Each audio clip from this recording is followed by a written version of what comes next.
Assalamualaikum, salam sejahtera dan selamat kembali semula ke channel Abang. Terima kasih sangat-sangat sudi dengarkan cerita yang Abang nak sampaikan pada hari ini. Dan hari ini Abang nak sampaikan satu aja cerita. Cuma cerita kali ini panjang, Abang pecahkan kepada 3 bahagian.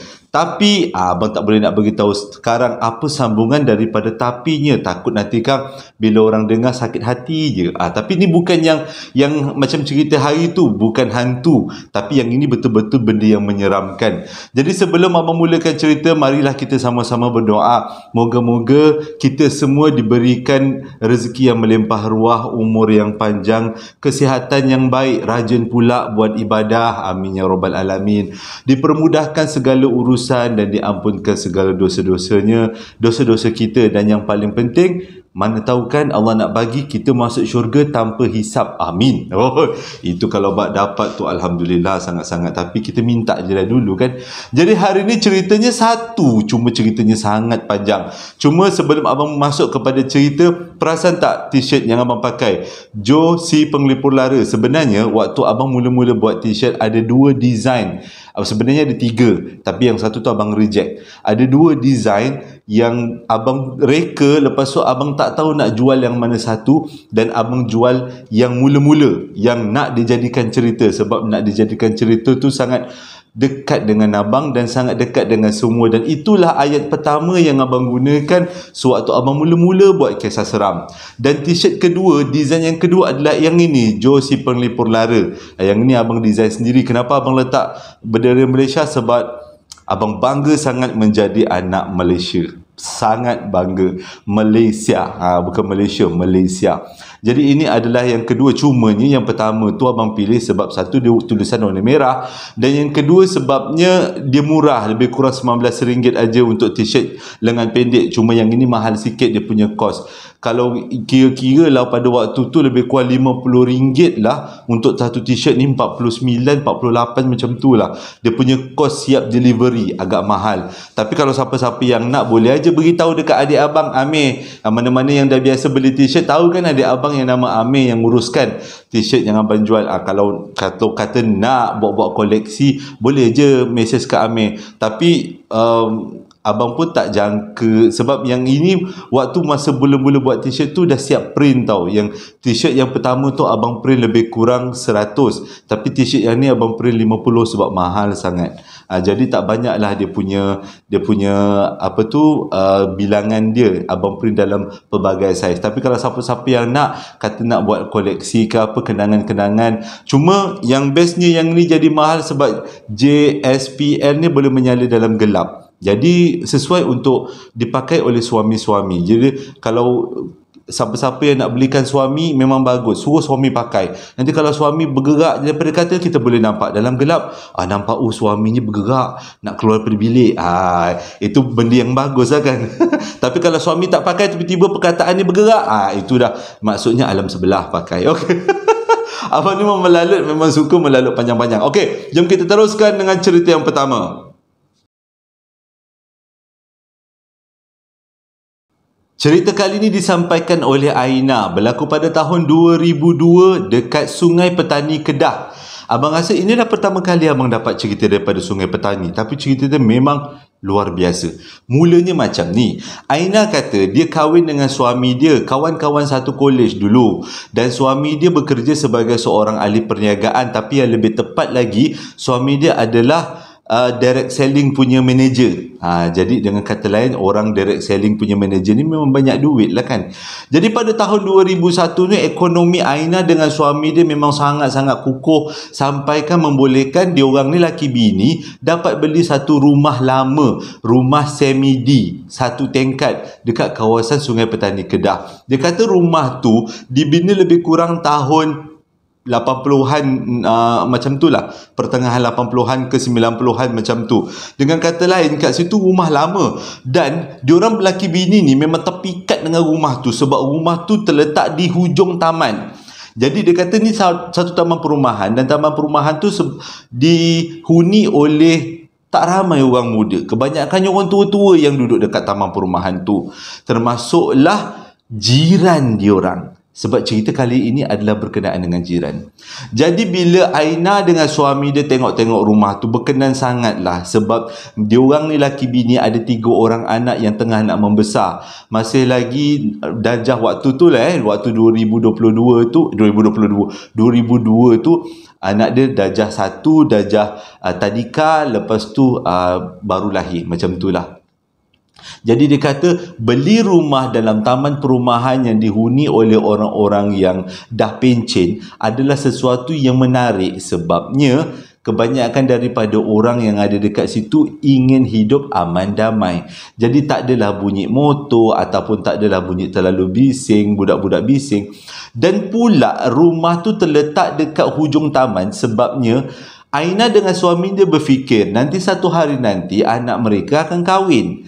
Jadi kalau anak mereka kahwin, rumah tu memang sesuai untuk dijadikan lokasi tempat diadakan majlis perkahwinan. Sebabnya dia terletak dekat hujung taman. Jadi kalau bina kemah tidaklah mengganggu jiran-jiran tetangga. Jadi cerdik juga. Abang fikir bagus juga Aina ni punya idea. Jadi disebabkan beberapa ciri-ciri khas rumah ni, memang Aina dengan suami dia memang teruslah tetapkan niat dan pendirian untuk beli rumah tu. Pada waktu tu rumah tu harganya tidaklah terlalu mahal. Tahun 2002 lebih kurang 100,000 lebih sikit je. Jadi dengan kata lain memang cukuplah untuk diorang suami isteri dengan duit yang ada untuk beli rumah ni. Dan rumah ni adalah kepunyaan kepada sepasang suami isteri, tapi kedua-duanya dah meninggal dunia dekat rumah tu. Dan harganya murah, tapi biasalah kalau harga murah terpaksalah diorang buat beberapa renovasi untuk membetulkan mana-mana yang tak berapa nak cantik, termasuklah pagar rumah, siling rumah dan juga dicat semula keseluruhan rumah. Jadi lebih kurang 50,000 lah Aina dengan suami dia habiskan untuk buat renovasi rumah. Jadi selepas renovasi rumah tu dilaksanakan memang cantik, cun habis-habis, lebih kurang 2 bulan lah renovasi itu dilakukan, dan akhirnya dengan tak sabar-sabar rasa macam terlalu seronok, Aina dengan suami dia pun berpindah masuk dalam rumah tu. Bila berpindah masuk dengan rumah tu, berkenalanlah dia dengan jiran sebelah. Rupanya jiran sebelah dia yang dinding bertemu dinding adalah sepasang suami isteri, dan umur diorang ni lebih kurang 70 tahun. Tapi yang peliknya, si isteri, kita panggil makcik lah, abang panggil makcik. Makcik tu macam tak betul. Dia punya rupa serabai-serabai, mukanya kedut-kedut. Tapi kalau dibandingkan dengan suami dia, si pakcik, suami dia tu, Aina panggil pakcik lah, dia punya muka aman, nampak muda dan nampak cergas. Jadi pernah jugalah si suami Aina ni tanyalah dengan pakcik ni, makcik tu kenapa? Rupanya mengikut cerita, pakcik tu cakap bini dia ni dalam keadaan yang tidak waras. Jadi Aina kata dengan suami dia, tak apalah, okey je, tak ada masalah. Jadi ceritanya pada minggu pertama je, dia orang pindah rumah tu, dia orang dah kena. Ceritanya macam ni. Lepas dah pindah masuk barang, tak tangguh-tangguh, selang sehari, suami Aina dah berpakat-pakat dengan orang masjid jemput datang rumah, buat pagar rumah, buat kenduri doa selamat. Jadi dengan kata lain, masa masuk rumah tu disertai dengan bacaan-bacaan suci Quran. Jadi dengan harapan rumah tu akan memberikan kebahagiaan, dirahmati Allah. Jadi pindahlah masuk, duduklah dia orang dekat dalam rumah tu aman damai. Jadi bila hari keempat, waktu tu Aina kata okey lagi, tak ada masalah. Cumanya dia cuba juga borak-borak dengan makcik tu setiap kali makcik tu keluar rumah. Adalah beberapa kali makcik tu keluar rumah, tapi tak sempat pula si Aina nak berborak-borak. Dan dia tengok muka makcik tu berkerut aja, dengan rambut putih, dengan bukan compang-camping, tapi tidak terurus lah. Manalah anak dia, kata Aina. Tak apalah, okey. Hujung minggu pertama, dia dah buat pasal. Pada waktu tu Aina kata hari Sabtu. Pada hari Sabtu, suami dia kena pergi ke Kuala Lumpur ambil stok. Jadi tinggallah Aina dekat rumah tu dengan anak-anak dia. Dan Pada waktu tu, Aina dengan anak-anaknya tiba-tiba diserang demam panas. Yang paling teruk kena demam panas adalah Aina. Anak-anak dia ni boleh tahan lagi, dia kata. Masih demam tapi taklah terlalu teruk. Jadi dia kata malam tu, okeylah suami dia pergi Kuala Lumpur. Dia pun waktu tu tidur awal. Sebab dia kata dia terlalu demam kan, dalam keadaan yang tak sihat. Sejak masuk waktu maghrib, tiba-tiba rumah sebelah dia buat pasal.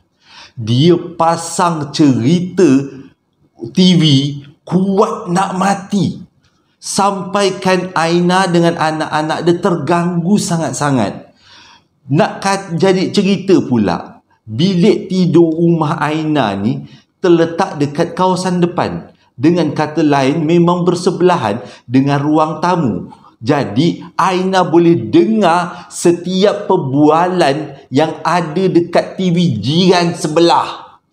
Waktu tu Aina kata dia punya sakit hati. Ya Allah, makcik ni dah tatang gila. Dia dah kenapa? Dia kata, pasang cerita kuat-kuat. Jadi, lebih kurang pukul 9.30 macam tu, Aina dah tak tahan. Nak tak nak, dia kena keluar daripada rumah, pergi panggil pakcik. Lepas tu cakap dengan suami dia, yang bini dia ni tolong slowkan sound. Jadi Aina pun keluar daripada rumah. Bila keluar daripada rumah, dia perasan kereta pakcik tu tak ada. Jadi Aina fikir mungkin pakcik ni pergi semayang Isyak tapi tak balik lagi. Selalunya kalau dekat masjid-masjid kan, untuk hujung-hujung minggu dia orang adakan ceramah-ceramah agama, tak pun bacaan tahlil. Jadi mungkinlah disebabkan itu si suami, iaitu pakcik tu tak balik-balik lagi. Jadi Aina pun beranikan diri masuk dekat dalam rumah sebelah, dalam pagar lah. Dalam pagar dia buka pagar, dia masuk dengan hasrat, tolonglah slowkan sikit TV tu, rasa bingit telinga. Okey, jadi Aina pun masuklah. Itu yang dia nak cakap ni. Dia masuklah dekat dalam rumah. Lepas tu dia ketuk pintu. Punyalah kuat Aina ketuk, seolah-olah macam makcik dekat dalam rumah tu tak dengar. Pelik kan? Jadi Aina bergendang, Assalamualaikum, Assalamualaikum, Assalamualaikum makcik, makcik. Jadi dah gendang-gendang tak juga menyaut-nyaut. Si Aina pun pergilah tengok dekat kawasan tingkap. Nak jadi cerita, tingkap pada waktu tu terbuka. Tak adalah terbuka, tapi tidak dikunci, tidak di-lock. Tingkap dia pula tingkap nako, yang jenis boleh tarik tolak tu kan. Jadi Aina pun cubalah buka tingkap perlahan-lahan. Lepas tu dia jengah dekat dalam rumah gelap. Memang TV terpasang tapi rumah gelap, tak nampak apa. Seolah-olah macam rumah yang ditinggalkan. Jadi Aina pun bagilah salam. Assalamualaikum makcik, Assalamualaikum. Tak ada siapa yang nyaut. Jengah punya jengah. Tiba-tiba dalam gelap, dekat satu sudut rumah, Aina nampak makcik tu berdiri dalam keadaan rambut putih yang kusut masai, dengan baju kurung yang terseng-seng lengannya. Waktu tu Aina panggil, makcik, slowkan TV makcik. Tapi makcik tu tak menyahut. Tak dibagi apa-apa respon pun. Aina jerit lagi, makcik, saya ni dengan anak-anak demam, boleh tak slowkan sikit TV? Tapi makcik tu hanya buat suara, itu je. Waktu tu Aina tak terfikir yang dia nampak tu sebenarnya manusia atau bukan manusia. Ya, abang selak seram. Jadi dia fikir makcik tu memang nak cari pasal. Nak cari pasal, dia kata, tunggu laki kau balik, aku report kat laki kau. Macam itulah perasaannya Aina. Jadi bila dia tengok makcik tu tak bagi respon, dia tenung makcik tu lama-lama. Makcik tu tak berkelip dan makcik tu tak bergerak langsung daripada sudut rumah. Aina boleh nampak sebabnya TV dekat rumah tu menyala. Jadi bila TV menyala, nampaklah makcik tu berdiri dekat sudut. Jadi bila dah dipanggil-panggil tak menyaut, Aina pun baliklah ke rumah dia balik. Bila balik dekat rumah dia balik, okeylah. Dia kata tak boleh nak buat apa. Dia orang, Aina pun bawalah 3 orang anak dia yang masing-masing pun demam. Pindah ke bilik belakang. Sebab bilik belakang agak berjauhan sikit daripada kawasan ruang tamu rumah sebelah. Jadi dengan kata lain bolehlah berehat dengan tenang sebab tak kuat sangat bunyi dia punya TV tu. Jadi lepas selang lebih kurang 15 minit lah macam tu, tiba-tiba Aina dengar pakcik sebelah balik daripada masjid. Mungkin balik daripada masjid. Kalau dia balik daripada disco pun bukannya abang tahu kan. Jadi Aina dengar macam ada kereta masuk dekat dalam garaj rumah sebelah. Posh bukan garaj, posh. Jadi Aina pun berkejarlah ke depan dengan hasrat dia nak beritahu dengan pakcik tu yang tolong slowkan. Jadi waktu Aina nak berkejar ke depan, dia perasan satu benda iaitu bunyi bising, bunyi orang TV daripada rumah sebelah dah tak ada. Tapi tak apalah, dia buka pintu. Mungkinlah dalam fikiran dia makcik tu sedar suami dia dah balik, jadi makcik itu cepat-cepat tutup TV.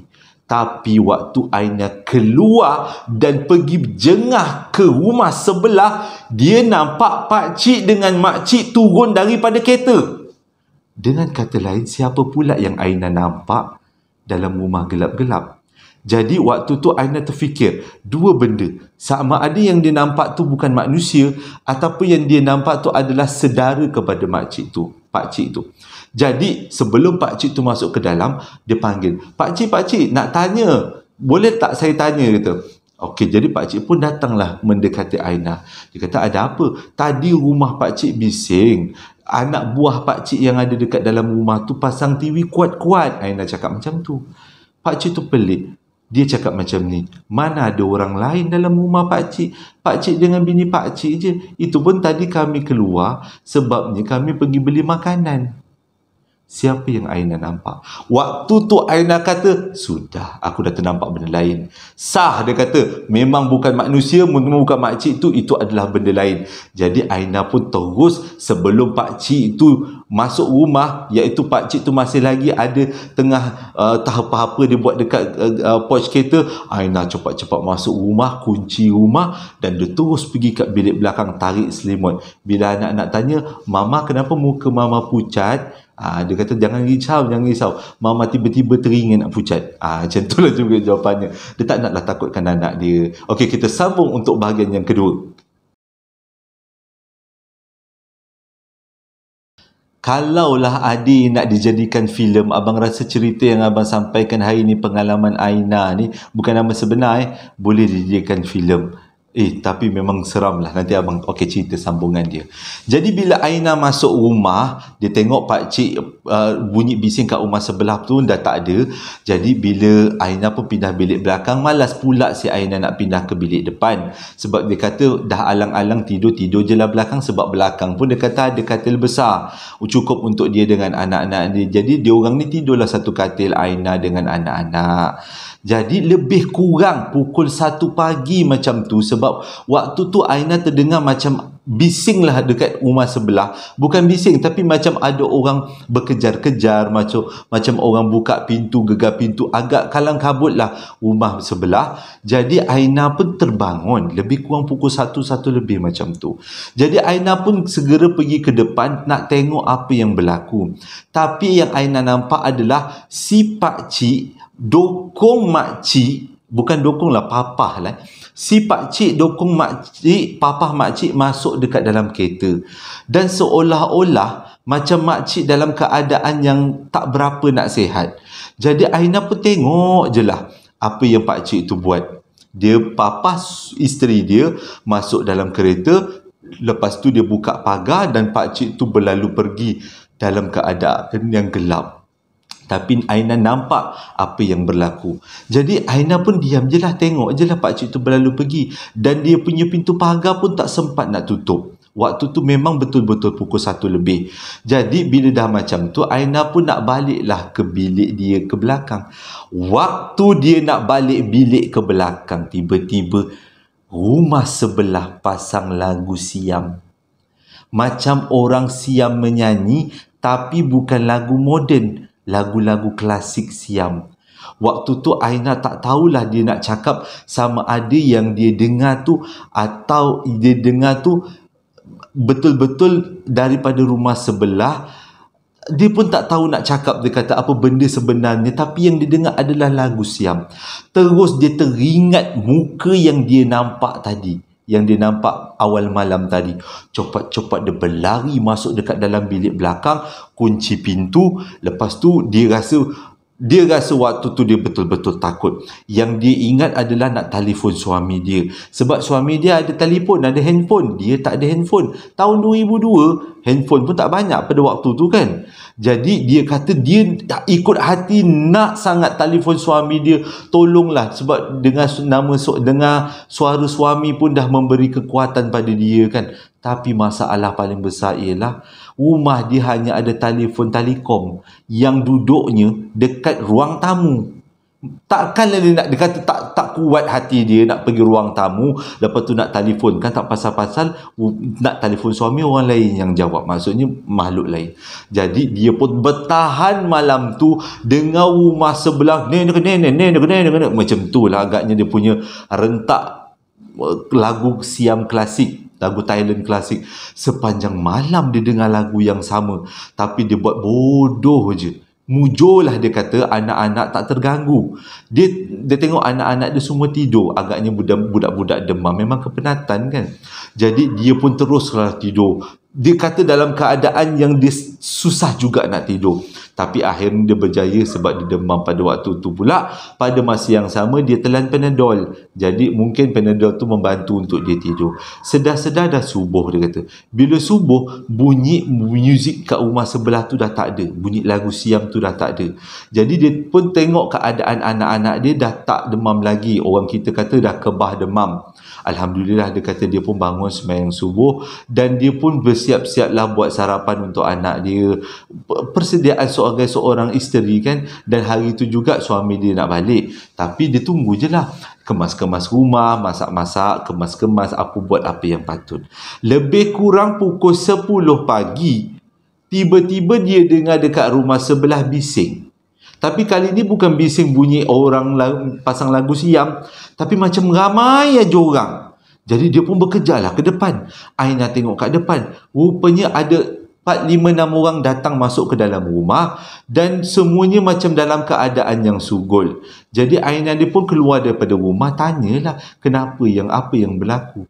Rupanya makcik dah meninggal dekat hospital Sungai Petani, dan jenazah akan dibawa balik ke rumah lebih kurang pukul 11 macam tu.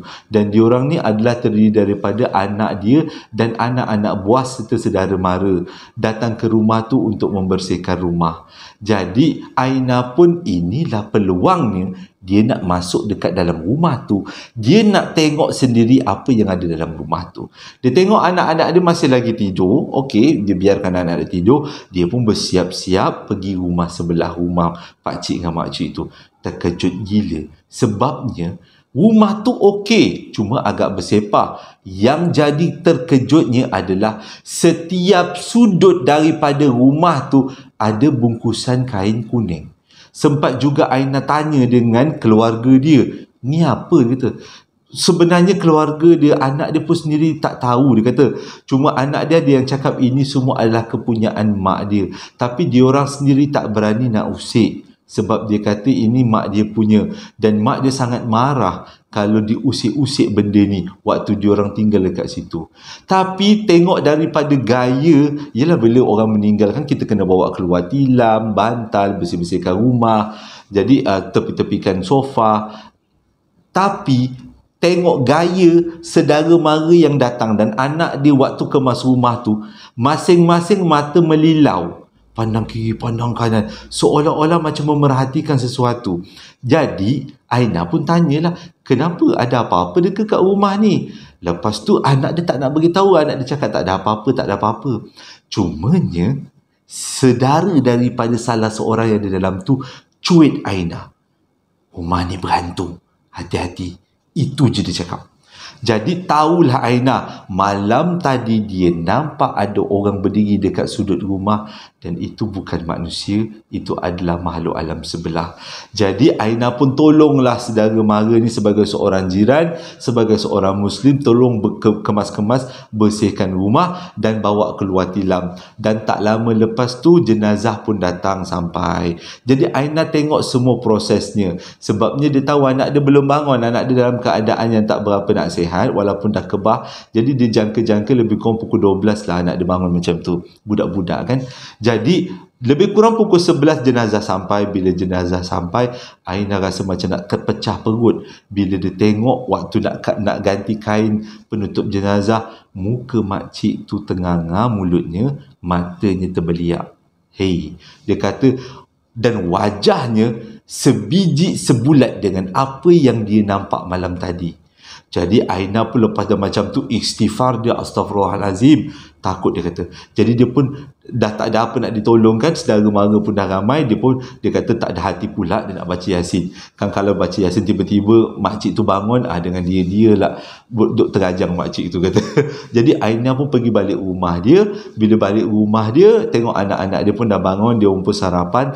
Tak lama selepas tu suami dia balik. Bila suami dia balik, Aina tak tangguh-tangguh, dia cerita terus apa yang berlaku sepanjang malam dan apa yang berlaku pagi tadi, macam mana keadaan jenazah. Tapi suami dia dengar je lah. Suami dia pun tak kata ya, tak kata tak, sebab suami dia tak alami kan benda tu. Okey, jadi pada hari tu majlis pengkebumian pun berjalan dengan lancar, tak ada apa-apa berlaku.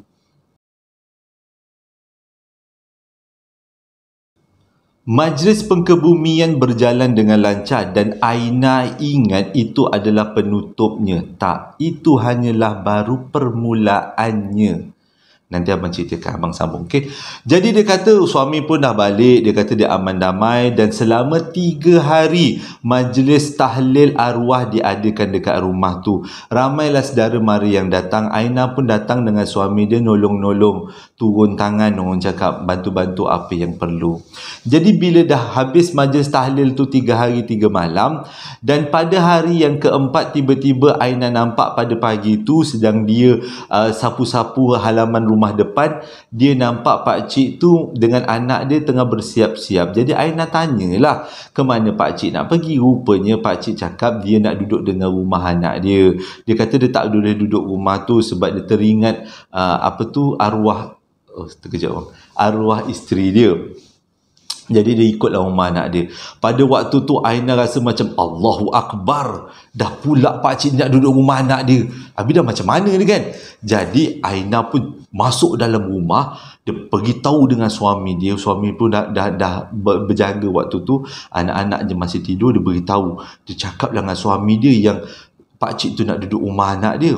Jadi pada waktu tu barulah Aina betul-betul teringat sebenarnya suami dia lagi penakut daripada dia. Alamak, dia dah tercerita macam ni, mesti suami dia lagi cuak. Memang betul, pada waktu tu suami dia yang muka pucat.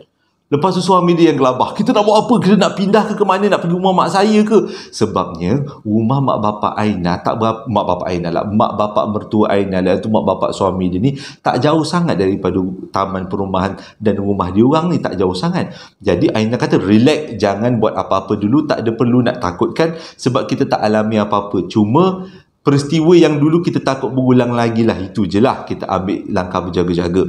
Jadi Aina pun okey lah, tak ada masalah. Hari berjalan seperti biasa dan diorang pun tidur memang setiap malam. Aina dan anak-anaknya tidur dekat satu bilik, iaitu bilik depan, bilik yang paling besar. Malam tu lebih kurang pukul 2 ke pukul 3 pagi, tiba-tiba bunyi lagu Siam kuat sangat terpasang daripada rumah sebelah. Waktu tu Aina terjaga, suami dia pun terjaga.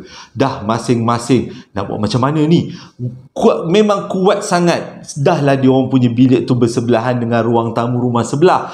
Jadi bila rumah sebelah pasang lagu Siam, memang sangat kuat sampaikan boleh terganggu dia orang tidur. Jadi Aina cakap hari tu jadi macam juga, saya pindah bilik belakang. Jadi suami dia cakap dengan muka suami dia yang dah separuh pucat, dia orang pun pindahlah anak-anak dia semua, suaminya pindahlah bilik belakang. Bila sampai kat bilik belakang, dia tutup semua tingkap, langsir semua tutup semua tak. Jadi dia orang pun tidur lah. Jadi bila tidur bilik belakang tu kurang sikit lah bunyi yang dungu-dungu-dung tu, bunyi Thailand punya music tradisional kan. Jadi okeylah, tak ada masalah. Tengah-tengah Aina tidur, lebih kurang dia kata dah lebih kurang pukul 3 lebih lah, anak dia yang sulung menangis, yang darjah 2 tu, darjah 2 ke darjah 1, menangis. Jadi dia dengar anak dia menangis. Anak dia macam kejut-kejut dia, tapi dia rasa susah nak buka mata. Lepas tu dia cuba jugalah paksa diri buka mata. Dia tengok anak dia menangis. Dia kata, "Bang Alung kenapa? Kenapa nangis? Saya tidur dengan mama ni." Anak dia geleng-geleng, Mama, kenapa?" Anak dia tunjuk dia ke arah tingkap. Dan Aina pun bangun tengok ke arah tingkap. Makcik tu berdiri dengan keadaan muka dia yang berkedut, hitam-hitam merah, rambut putihnya yang mengerbang, dan badan dia dibaluti dengan kain putih. Ya Allah, ya Rabbi, sekarang pukul 12.30 malam. Seram pula abang. Ini dah mengebang-gebang. Aina cakap dia berdiri makcik tu kat depan. Waktu tu Aina tak tahu nak cakap apa. Dia teringat satu je kalimah yang ingat pada waktu tu. "Abang, bangun!" Waktu tu suami dia pun terkejut. Bila suami dia terkejut, terpisat-pisat, suami dia tanya, Kenapa? Aina tak sempat tunjuk. Suami dia dah pandang ke arah cermin, ke arah tingkap. Waktu tu Aina kata dengan suami dia menjerit, Allahu Akbar, oh, la ilaha illallah. Tapi makcik tu tak pergi. Makcik tu diam aja dekat situ. Makin makcik tu sengih-sengih. Dia kata memang jelas muka makcik tu dengan badan ni yang dibaluti kain putih. Tapi mukanya nampak lah, rambut dia nampak lah. La ilaha illallah. Dia kata takutnya tak boleh nak cakap. Dia dah menjerit-jerit lah. Bila dia menjerit, anak terbangun. Anak pun menangis peluk dia. Yang suami menjerit-jerit, Allahu Akbar, Allahu Akbar. Sempat pula suami dia ambil bantal, baling pada tingkap. Kelompongkan dekat tingkap. Tergelak benda tu. Benda tu tergelak makcik tu. Dia tahulah yang sebenarnya itu cubaan untuk menghalau dia, tapi tak jadi. Jadi dalam keadaan yang huru-hara, dan suami dia pun dah tak boleh nak bangun sebab suami dia memang lagi takut daripada dia. Jadi Aina kata, azan bang. Jadi suami dia kata, suami dia pun kuatkan semangat azan. Tapi masalahnya kalau kita terlalu takut azannya tersekat-sekat, Allahu Akbar. Lepas tu dah lupa. Tiba-tiba as-salatu khairun minan naum, agak macam itulah. Dah kalang kabut, dah tak tahu nak cakap apa. Tapi suami dia agaknya semangat. Seorang suami tengok anak dengan huru-hara, bini dah huru-hara. Dapat jugalah disusun azan tu dengan betul dan dihabiskan azan tu. Dan bila dia habis azan tu, la ilaha illallah, hujung azan kan, dan makcik tu pergi slow-slow daripada tingkap. Dan cepat-cepat suami dia tutup tingkap, tutup langsir. Tak tahu bila langsir terbuka, bila tingkap terbuka, tak tahu. Macam ada benda lain lah yang menyebabkan tingkap tu terbuka. Dan pada waktu tu diorang anak beranak ketakutan sangat-sangat. Dan bunyi lagu Siam bersambung semula. Gila, abang pun tak tahu nak cakap macam mana. Jadi dia kata malam tu, sepanjang malam yang tak tidur Aina dengan suami dia tak boleh tidur sebab dia takut benda tu jadi sekali lagi. Tapi yang tidur adalah anak-anak. Dan Alhamdulillah sampai esok pagi tidak berlaku apa-apa. Abang berhentikan ceritanya sampai ke setakat ini. Nak tahu kenapa? Sebab cerita ni masih ada lagi sambungannya. Dan masih lagi panjang. 3 jam abang cerita dengan Kak Aina tahu. Hui, lama. Main abang dengar, gila kak. Waktu tu Kak Aina pun bersemangat cerita sampai abang cakap, Kak patutnya yang datang ke channel saya cerita. Kak cerita lagi hebat. Iya betul Jo, memang cerita ni. Macam tu lah. Kalau kita bercerita kan, memang semangatnya lain.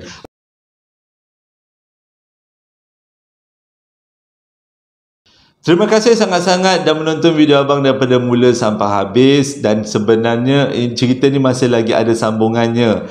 Cumanya yang abang cerita ni adalah separuh. Apa yang terjadi dekat rumah tu, macam mana masalah ni diselesaikan, dan dia mendapat bantuan daripada seseorang. Nanti abang ceritakan.